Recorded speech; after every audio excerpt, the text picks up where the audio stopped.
In terms of recruiting, everyone wants to go D1, with dreams of one day going to the league. The glamour conferences in D1 HBCU football are, of course, the SWAC and the MEAC. What if I told you that while those conferences were good, the more competitive and more entertaining in the HBCU football realm was in Division II? They have some players that are doing some remarkable things. 2 programs in Division II are even ranked in the top 25. Who are those schools? Who are the record-setting players? And where can you watch their games? We will discuss all of that in today's video. What's good, YouTube? It's your boy Reggie from HBCU Spotlight, and I'm back with another banger. As you can see, 86% of the channel viewers are not subscribed.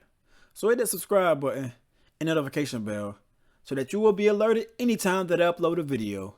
Without further ado, let's get into it. Division II football is on fire and has been for a while now. The top 25 has 2 HBCU teams that you may or may not be familiar with. There is Virginia Union sitting at number 10 and Benedict tied for 18th. Yeah, Jackson State and the SWAC aren't the only HBCUs making noise. D2 just isn't getting the spotlight, but that's what you have me for. First, who is Virginia Union University? VU is a private, historically black institution that was established in 1865. The school is located in Richmond, Virginia, and was founded at the end of the American Civil War for African American freedmen to enter the ministry. The school is divided into 4 parts: a school of education, a school of arts and sciences, a school of theology, and of course, a school of business. Tuition and fees are a little over $13,000. So if that interests you and you want to attend college in the beautiful town of Richmond, Virginia, apply to the school and learn something from me. Now for what you actually want to hear. What makes them such a good team, and who are they competing against? The Panthers are currently 7-0. They compete in the CIAA, who is better known for basketball, and they contain a high-powered offense. Their opponents thus far have a combined record of 16-32. Do what you want with that information.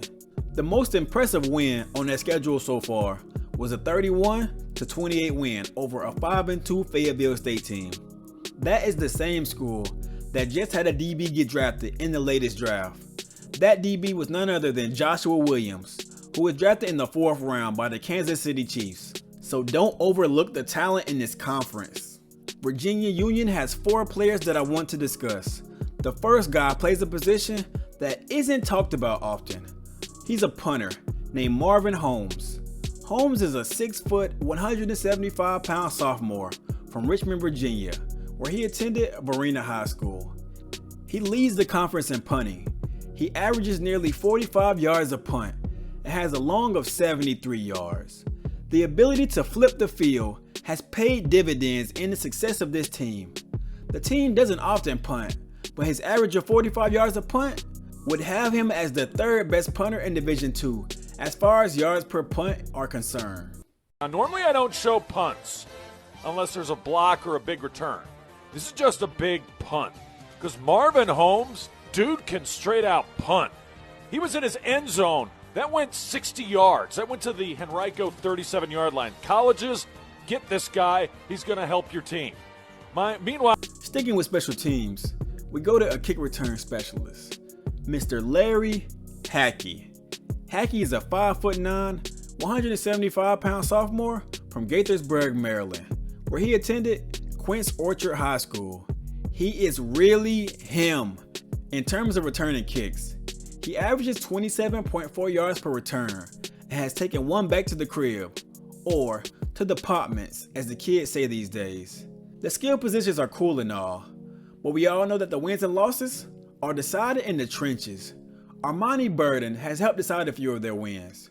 The 6'1", 229-pound defensive end is a redshirt junior from Williamsburg, Virginia, where he attended Lafayette High School. He is near the top when it comes to sacks. Every team needs a monster on defense to make QBs think twice when they get the ball in their hands. Now, I think it's time that I introduce you to the best player that you probably never heard of. VU's running back by the name of Jada Byers. This guy is putting up video game numbers. Whatever offensive awards that there are, you can stop wasting your time and just give them to this guy. He can sit out the rest of the season, and the rest of the competition probably still wouldn't catch up with what he's done so far. On the season, in just 7 games, he has rushed for an astounding 1,373 yards with 14 touchdowns on 7.8 yards a carry. Not only does he lead the CIAA in rushing, this guy is the leading rusher in all of Division II. Byers is a 5'7", 180-pound sophomore from Hamilton, New Jersey, where he attended St. Joseph's High School. I bet y'all are thinking, wow, this guy is good. How in the world did he end up at a D2 program? First of all, there is talent at all levels. Just because a program is D2 doesn't mean anything. But to me, the recruiting system is flawed. Byers put up these same type of numbers in high school and still wasn't being recruited heavily. His high school coach said that if he was a little bit bigger, schools like Alabama would have been begging him to sign there. So to all the recruits out there, if you feel like you're being overlooked, just keep your head down and keep working. The cream always rises to the top. The games can be watched on the Black College Sports Broadcasting Network on the following stations and channels listed on the screen. If that doesn't work, just find them on YouTube. But hopefully, HBCU Go or HBCU League Pass will be showing the games as well. Now that we just finished talking about the number 10 program in D2, we will talk about the number 18 program, Benedict College. Benedict is a private historically black college located in Columbia, South Carolina. They were founded in 1870 by a woman by the name of Bathsheba A. Benedict. She provided $13,000 towards the purchase of an 80-acre plantation near Columbia, South Carolina, as the site for a new school for recently freed people of African descent. The school offers several high-demand fields of study in STEM, cybersecurity, mass communication, sports management, business administration, engineering, computer science, biology, and education. Benedict has a diverse faculty, of which 80% are full-time and 71% hold doctorates or the equivalent. Tuition at this school is listed at $17,200. While that is a heavy price tag, its undergraduate tuition and fees are lower than the average amount of similar schools, being $24,000 for other private, non-funded schools that contain diverse fields. Getting back to football, the Tigers are now 7-0 for the first time in their school's history. They compete in the SIAC. Record-wise, they have played better competition than Virginia Union. The biggest win that Benedict has so far was against a now 6-1 Fort Valley team that they beat 45-13. The eventual SIAC championship will likely be Benedict versus Tuskegee. Now let's get into their key players.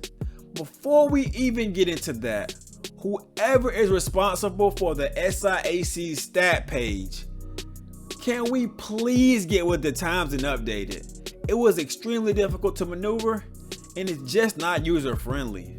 Despite being ranked number 18 in all of D2 football, their numbers on paper won't wow you. They are a team in every sense of the word, and they work as a unit. To me, they have 2 impact players. First, we have to talk about their running back, Noah Zaire Scotland. Touchdown, Tiger! Scotland is a 6', 215-pound redshirt freshman from Walhalla, South Carolina, where he attended Walhalla Senior High. He has 528 rushing yards in the season and is tied for second in the conference for the most rushing touchdowns with 6 TDs. He is a dynamic, strong, and shifty running back with breakaway speed, so it's no surprise that he's making such an impact this early on in his career. This next guy is another defensive lineman that is giving quarterbacks nightmares, but more than his play on the field. His name may be the most interesting thing about him. Lumbert Danelius is a 6', 255-pound junior defensive end from Naples, Florida, where he attended Naples High School. He is tied for the most sacks in the conference with 4. The Tigers take an innovative approach when it comes to getting their name out there. Their coach, Chinnis Berry, hosts a show that is featured every week on the school's website. In terms of watching their games, their matchups against Savannah State and Fort Valley were featured on ESPNU and ESPN Plus, respectively. Their last 3 games, as stated before, hopefully will be played on YouTube, HBCU League Pass, or HBCU Go. Both of these schools are doing their thing, and shouts out to them for both being ranked in the top 25 D2 schools in the nation. Thanks for watching the video. If you made it to the end, type in top 25 in the comment section. I want to hear from y'all. Would you like to see more D2 content featured on the channel? Have you seen either one of these teams play yet? And do you think either one of them could win a D2 national championship?